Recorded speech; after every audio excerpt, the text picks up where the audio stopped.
Hey you guys, today I have a message for someone who is dealing with grief or a loss. That's right. You may have lost a loved one, as in they might not be in the physical realm anymore, or it is possible that you have moved on from a relationship, as in you're not around that person anymore, or they're out of your life completely, either no contact or just tremendously less than before. They're gone in a sense. You are not together. Whatever scenario fits, what's actually happening in your brain is neuroplastic changes. I love to discuss neuroplasticity, as you know, and neuroplasticity refers to the capacity of our brain to alter in response to new environments or new situations. Okay. There's actually different types of neuroplasticity. I'm not going to go into them here, but all you need to know is that your brain is ultimately rewiring itself based on this new experience of not having someone around anymore. And listen, when you're in a relationship with someone, or when you have a relationship to a family member, a loved one, ultimately your brain, how they are perceived in your neural structure in your brain is through a neural pathway or a neural loop. Yeah, that's right. You've got a neural loop, just like an electrical loop or a circuit in your brain that is specific for that person, for that relationship, and how you perceive that person.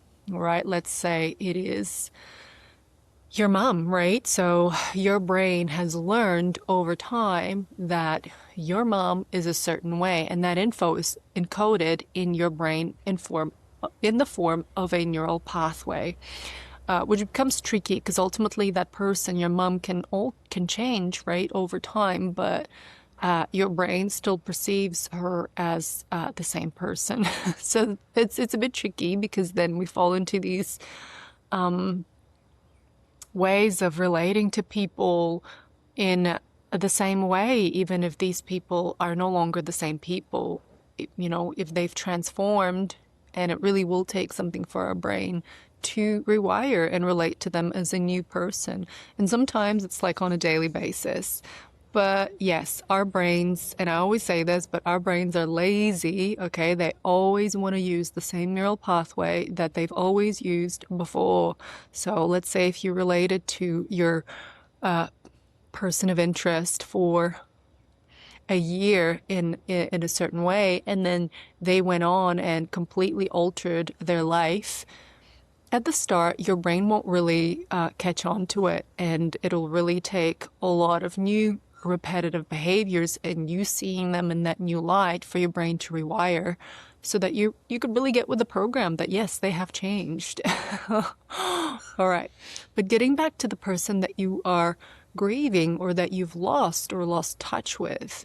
So they are in your brain as a neural loop. I know it's very, very, it's a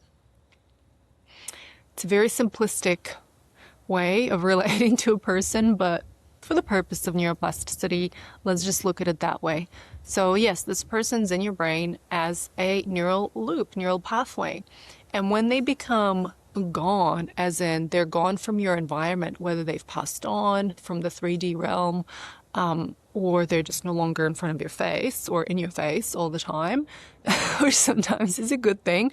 But nonetheless, it takes some time for your brain to adjust to that, okay, to the fact that that neural loop that was there, used over and over and over again every time you came in contact with that person's no longer there. So that neural pathway is not going to be activated as much. And a new neural pathway will form, according to however that person lives in your mind now. Like, for example, my grandmother's passed on to the other side, and she really lives like that. My relationship with her is not in the physical form anymore. It's very much in the spirit realm. So I relate to her as one of my guides, which is very much distinct to the way that I related to her when she was here in person.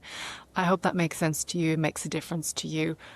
As always, please like, share, and subscribe if you're into this, or and rather pass this on to someone who may be grieving a person that they lost. And I hope it makes a difference to them too.